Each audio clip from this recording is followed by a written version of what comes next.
हर हर Mahadev everyone. आज है सावन का छठा दिन और आज हम बात करेंगे एक ऐसे मंदिर की जिसका वर्णन पुराणों में भी आता है, जिसे पुराण प्रसिद्ध शिव मंदिर कहा जाता है।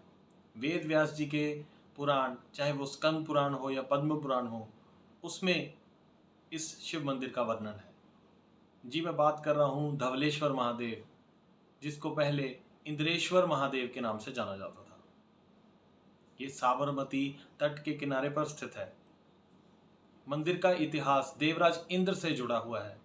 कहते हैं एक बार देवराज इंद्र और असुर राज नमूची के बीच शस्त्र रहित होकर युद्ध करने का निर्णय किया गया और आकाशवाणी से प्रेरित होकर देवराज इंद्र ने समुद्र फेन हाथ में लेकर असुर राज नमूची का वध कर दिया, जिसकी वजह से उन्हें ब्रह्म हत्या का पाप लगा। विचलित हो देवराज इंद्र ने बृहस्पति जी से पूछा कि इसका निवारण क्या है। तो बृहस्पति जी ने उपाय बताया कि आप साबरमती तट पर जाएं और वहां पर स्नान करें। जैसे ही देवराज इंद्र ने वहां पर स्नान किया और इंद्रेश्वर महादेव की स्थापना की, तब उनकी कांति चंद्र जैसी ध्वल हो गई। तब से ये मंदिर इंद्रेश्वर महादेव नाम से प्रसिद्ध हो गया।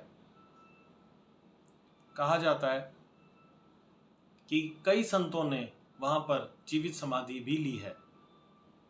अब इंद्रेश्वर महादेव को हम धवलेश्वर महादेव क्यों कह रहे हैं? तो कहा जाता है कि एक बार राजा के घुड़साल में से कुछ चोरों ने कुछ घोड़ों को चुरा लिया। वो घोड़े लेकर साबरमती तट पर तो पहुंच गए, लेकिन उस तट को पार नहीं कर पाए। उन्होंने इंद्रेश्वर महादेव में बैठे एक संत को देखा और क्षमा प्रार्थना की। इतनी देर में सैनिक भी पीछे आ गए और उन्होंने कहा कि महाराज, क्या आपने कोई घोड़े देखे हैं? तो जैसे ही संत ने घोड़ों की तरफ इशारा किया तो वो सब घोड़े ध्वल हो चुके थे, जो पहले लाल और काले रंग के थे। सैनिक समझ गए कि ये मंदिर का ही चमत्कार है, पर सैनिकों ने भी आग्रह किया कि अगर हम घोड़ों के बिना गए तो राजा हमें मृत्युदंड देगा कि हम चोरों को नहीं पकड़ पाए। तब संत महात्मा ने कहा कि चोर अब बुरे कामों को छोड़कर अच्छे कामों की तरफ प्रेरित हो चुके हैं, और अगर आप विश्वास दिलाएं कि आप इनको कुछ नहीं कहेंगे तो आप इन घोड़ों को लेके जा सकते हैं। जैसे ही सैनिकों ने घोड़े ले जाकर राजा को ये बात बताई, तो राजा ने भी अगले ही दिन से स्नान करके यहाँ पर पूजा अर्चना शुरू कर दी गई। सनातन धर्म में 4 युग प्रसिद्ध हैं: सतयुग, त्रेता, द्वापर और कलयुग। तो कहते हैं सतयुग में नीलकंठ, त्रेता में हर, द्वापर में सर्व और कलयुग में धवलेश्वर महादेव।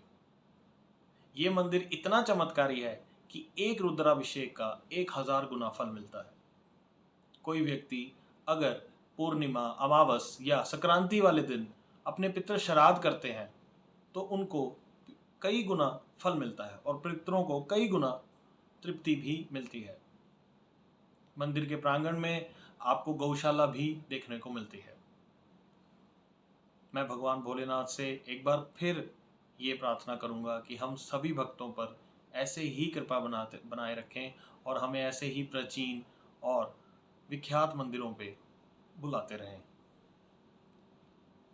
हर हर महादेव।